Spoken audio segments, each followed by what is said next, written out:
सगळं सुरुवात होतं एका साध्या स्वप्नाने. पहिली सॅलरी अकाउंटमध्ये येते. मोबाईलवर मेसेज येतो, सॅलरी क्रेडिटेड. आणि त्या एका मेसेजसोबत येतात अनेक इच्छा. नवीन फोन घ्यायचा, बाईक घ्यायची, थोडं बेटर लाईफ जगायचं. आणि इथेच नकळत सुरू होतो एक सापळा, EMI ट्रॅप. ही गोष्ट आहे एका सामान्य मुलाची. नाव समजा रोहित. रोहितची पहिली सॅलरी होती 25,000 रुपये. त्याला वाटलं आता माझं लाईफ सेट आहे. पहिल्याच महिन्यात त्याने घेतला एक स्मार्टफोन. किंमत 30,000. पण त्याने फुल पेमेंट केला नाही. तो म्हणाला EMIवर घेऊ, फक्त 2,500 रुपये महिन्याला. त्याला वाटलं काही फरक पडणार नाही. काही दिवसांनी त्याने ऑफिसमध्ये सगळ्यांकडे बाईक बघितली. त्याला वाटलं माझ्याकडे पण असायला हवी. त्याने घेतली बाईक. EMI 4,000 रुपये. आता त्याच्याकडे फोन आहे, बाईक आहे, लाईफ छान वाटत आहे. पण स्टोरी इथे संपत नाही. एक दिवस त्याला क्रेडिट कार्ड मिळालं. बाय नाव पे लेटर. त्याने घेतले क्लोथ्स, शूज, वॉच, सगळं EMIवर. हळूहळू रोहितचं लाईफस्टाईल बदललं. पण त्याची इन्कम तशीच राहिली. आज रोहितची मंथली सॅलरी अजूनही 25,000 आहे. पण त्याचे खर्च बघा. Phone EMI 2,500, bike EMI 4,000, credit card bill 3,500, rent 6,000, daily खर्च 5,000, टोटल 21,000 रुपये. आता त्याच्याकडे उरतात फक्त 4,000 रुपये. तेही कधी इमर्जन्सी आली तर संपतात. आता विचार करा, रोहित गरीब आहे का? नाही, तो कमावतो आहे. पण तरीही तो अडकला आहे EMI ट्रॅपमध्ये. EMI म्हणजे काय? EMI म्हणजे आज वस्तू घ्या आणि उद्या पैसे द्या. ऐकायला खूप सोपं वाटतं. पण खरं काय आहे? EMI म्हणजे तुम्ही तुमच्या फ्युचर इन्कमवर आधीच खर्च करत आहात.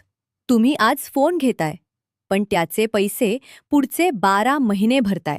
म्हणजे तुमचं फ्युचर ऑलरेडी फिक्स झालं आहे. आता इमॅजिन करा, जर उद्या जॉब गेली तर? जर अचानक मेडिकल इमर्जन्सी आली तर? जर इन्कम कमी झाली तर? EMI थांबत नाही. बँकला काही फरक पडत नाही. त्यांना फक्त त्यांचे पैसे हवे असतात. आणि इथेच सुरू होतो स्ट्रेस, ताण, दडपण, एक्झायटी. रोहित आता जास्त काम करतो, ओव्हरटाईम करतो. पण तरीही तो फ्री होत नाही. कारण त्याने घेतलेले EMI त्याला बांधून ठेवतात. सगळ्यात मोठी चूक काय आहे? आपण गरज आणि इच्छा यात फरक करत नाही. फोन गरज आहे, पण 30,000चा फोन गरज आहे का? नाही. बाईक गरज असू शकते, पण लोन घेऊन एक्सपेन्सिव्ह बाईक घेणं गरज नाही. आपण वस्तू विकत घेत नाही, आपण स्टेटस विकत घेतो. लोक काय म्हणतील? मी मागे पडतोय का? आणि ह्याच विचारांमुळे आपण EMI ट्रॅपमध्ये अडकतो. खरं वेल्थ म्हणजे काय? Savings, investments, emergency fund. पण EMIमध्ये अडकलेला माणूस कधीही वेल्थ बिल्ड करू शकत नाही. कारण त्याचे पैसे सेव्हिंग्समध्ये जात नाहीत, ते फक्त EMIमध्ये जातात. आता एक दुसरा माणूस बघा. त्याचं नाव अमोल. त्याची सॅलरी पण 25,000 आहे. पण त्याने वेगळे डिसिजन्स घेतले. त्याने बजेटमध्ये फोन घेतला, बाईक घेण्याऐवजी पब्लिक ट्रान्सपोर्ट वापरलं, क्रेडिट कार्ड वापरलं, पण फुल पेमेंट केलं. आणि सगळ्यात महत्त्वाचं, त्याने दर महिन्याला थोडे पैसे इन्व्हेस्ट केले. काही वर्षांनी रोहित अजूनही EMI भरतो आहे आणि अमोलकडे सेव्हिंग्स आणि इन्व्हेस्टमेंट्स आहेत. फरक कुठे आहे? डिसिजनमध्ये.